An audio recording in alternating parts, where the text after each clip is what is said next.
Get ready with me. Since it's Black History Month, I wanted to talk about one of my favorite films, which is White Chicks. It was just made at a time where you could just be politically incorrect. I did appreciate like watching it back again as an adult. I love that. Just gonna start with taking off the lashes. I do that first. I use coconut oil. And I think the things that stood out to me were audacity to just be so ridiculous, so relatable. There's a cop, they're two cops, they're brothers, both not actually doing so well at their job, but they do have belief in themselves and they do know that they can do better. Taking on a whole different identity, a whole different gender is just ridiculous. And we see a lot of the greats do it, like Eddie Murphy, even Robin Williams, of references in culture in the N-word. And the girls want to say it, and Marlon Wayans is like, well, nobody's watching, like nobody's here. And that's like the reality of a lot of people's lives. And in no way am I justifying anybody saying it. I'm just simply saying that I just found that humorous. You could tell money was spent on them dressing up and looking the part. I found simple ideas like jealousy, envy, he's not that into you, those types of like concepts and phrases, very simple but executed perfectly. What was like key to a lot of the relationships in that film was friendship, was having a friend that you can actually be super ridiculous with, but when the going gets tough, you know they're going to have your back. It's something that I would actually encourage myself to adopt in my relationships, and in being like a better friend as community. And I think in Black History Month that's very important. Whether it was Black girls or the Black men playing white chicks, there was a community. It was that understanding that you can't do this alone. Whether it's going on a date, you can't go on it alone. There has to be some level of a support system.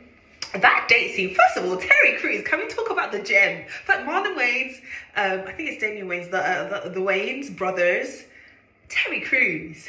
Can we talk about the gem that is Terry Crews? What? That guy playing the type of person who romanticizes relationships with white women, predominantly quite literally over Black women or anything Black, is just crazy. I found the whole scene, obviously, where Marlon and Terry Crews were sat down eating, and there was just so much relatability. Even when he was trying his best, Marlon was trying his best to push him away. It was just, this is what I call comedy. In 2023 now, there are other films that are very much more socially conscious.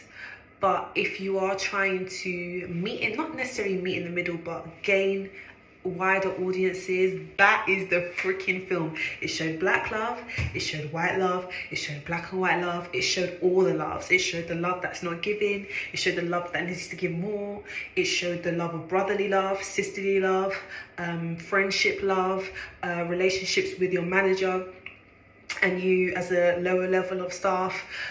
It just showed the whole bigger picture, relationships with other people in wider organizations, whether it's PR or journalism. And I give my props to Wayans brothers and the directors for that film, because that film, sometimes I get scared to watch it because of how much I love it. I don't know if that's a thing where like in your head you're like, oh, I love this film, I just want to keep it in the perfect way it is. Because sometimes, you know, when you over watch something, you start to overanalyze it. And so I think I probably watch it every 3 to 5 years. That is a freaking classic.